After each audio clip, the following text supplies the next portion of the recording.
Assalamualaikum warahmatullahi wabarakatuh. Jumpa lagi dengan saya dalam mata kuliah General Linguistik. Pembahasan kita kali ini adalah psikolinguistik. Jadi psikolinguistik ini adalah kajian interdisipliner yang tergolong dalam makrolinguistik. Pada pembahasan sebelumnya, sosiolinguistik dan antropolinguistik, kita sudah menjelaskan apa itu makrolinguistik. Sekarang kita masuk kepada penjelasan tentang psikolinguistik.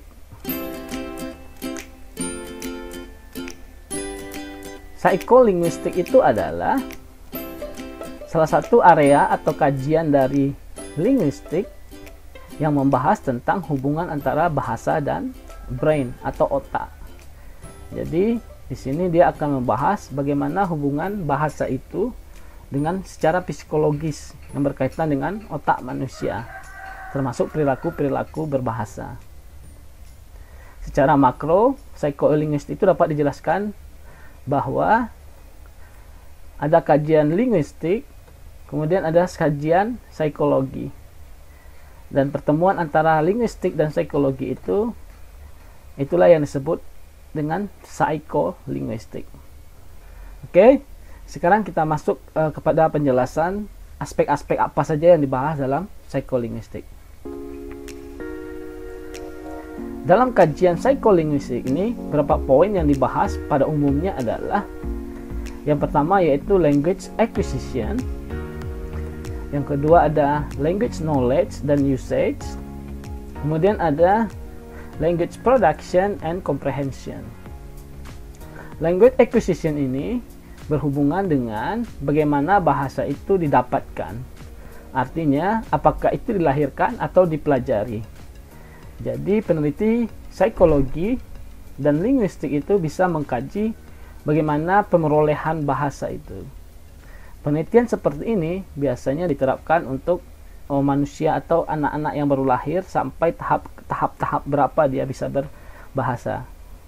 Atau, language acquisition ini bisa mengkaji tentang bagaimana seorang penutur bahasa mempelajari bahasa lain. Dalam artian, katakanlah seperti ini, kita orang Indonesia belajar bahasa Inggris, bahasa Jepang, dan bahasa lainnya.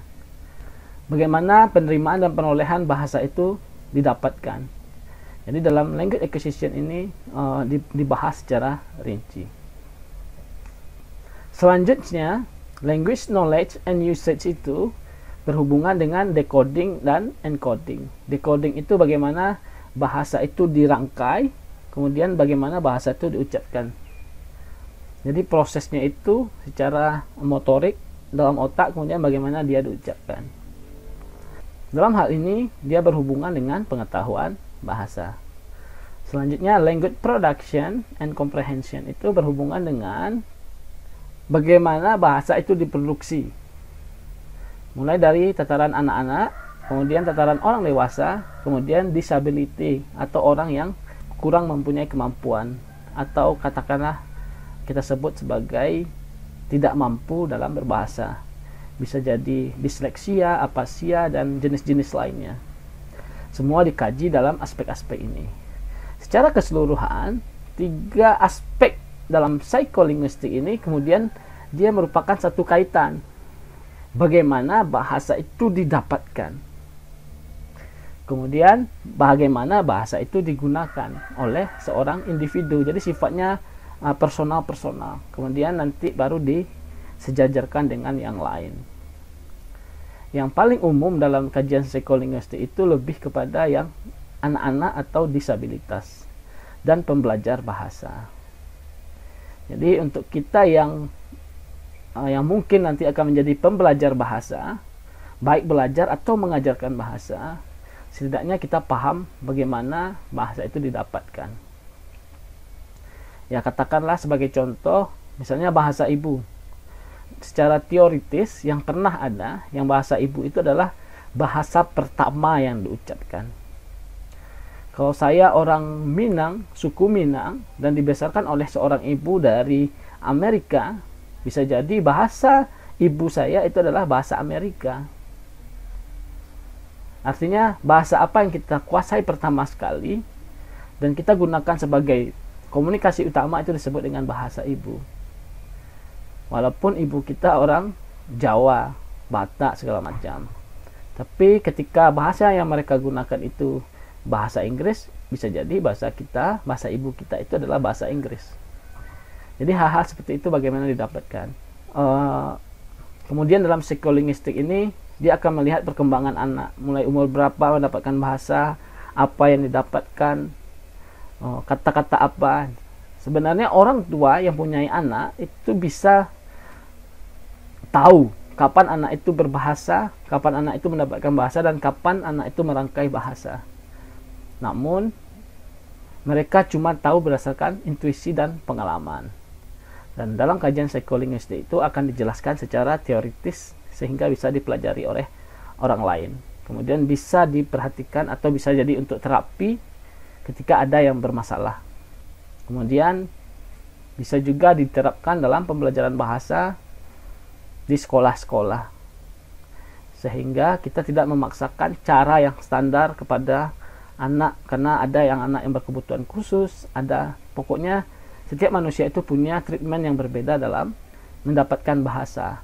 Untuk itu psikolinguistik itu hadir sebagai kajian dalam linguistik makro. Selanjutnya kita lihat beberapa studi-studi dalam psikolinguistik. Adapun studi dalam psikolinguistik itu sangat banyak sekali, yaitu yang pertama diantaranya adalah theoretical psycholinguistic itu. Ini membahas tentang teori-teori linguistik. Kemudian ada educational psycholinguistic, yaitu membahas psikologi dalam pembelajaran bahasa. Kemudian ada perkembangan, yaitu development psycholinguistic, yaitu bagaimana psikolinguistik itu berkembang. Kemudian ada eksperimental, ada sosial, ada neuro, dan applied linguistic. Jadi semua ini masih banyak lagi. Saya memberikan hal-hal yang umum saja, yang banyak dimunculkan dalam ilmiah atau tataran tulisan-tulisan ilmiah. Jadi kita nanti bisa belajar masing-masingnya secara khusus. Sekarang saya berikan flame-nya. Kemudian saya spesifikkan saja kepada applied linguistic. Katakanlah kita pembelajar bahasa Inggris yang tergolong dalam applied linguistic. Jadi applied psycholinguistic ini sangat berpengaruh dalam applied linguistic tersebut, pembelajaran bahasa. Kemudian applied psycholinguistic ini juga dijadikan dasar terapannya, nanti ada bisa bikin komputer, Android, segala teknologi pintar sekarang ini. Dasarnya itu dia menerapkan dari psikolinguistik, bagaimana bahasa itu disusun gitu. Bahkan sekarang ini komputer itu sudah seperti manusia juga. Mereka belajar sintek, morfologi, dan belajar psikolinguistik juga gitu. Padahal sebenarnya itu adalah terapan dari ilmu-ilmu linguistik sendiri. Kalau kita belajar bahasa komputer itu, dia menerapkan sistem bahasa psikologi itu. Dia punya brain, jadi manusia itu sama dengan komputer. Jadi seperti otak artifisial, semuanya dibahas di situ. Mungkin saya tidak bisa memberikan detailnya, karena itu perlu pendalaman khusus. Jadi kalian bisa baca di berbagai sumber tentang psycholinguistic studies ini. Atau kalian bisa baca beberapa penjelasannya dalam buku saya. Oke, saya kira itu frame yang saya berikan untuk kalian bisa belajar di rumah. Kalian bisa gali sendiri secara mandiri di rumah dari sumber-sumber yang ada. Dan untuk pengantarnya kalian bisa baca di buku saya ini. Oke, baiklah, saya pikir cukup sekian dulu pengantar dari saya. Akhir kata, si Rahmat makan pepaya, selamat lah ya. Assalamualaikum warahmatullahi wabarakatuh.